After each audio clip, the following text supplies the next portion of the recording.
Ayaw mag-turn on. Ayaw din mag-charge. Paano nga ba i-fix ang Samsung tablet?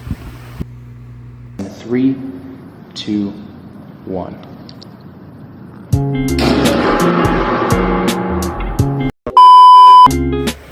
Ngayon, pindutin na magkasabay ang power button at sound button sa bandang ibaba.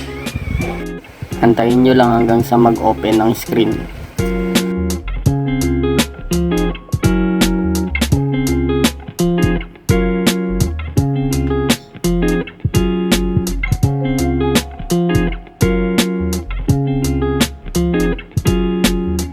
Ganun lang.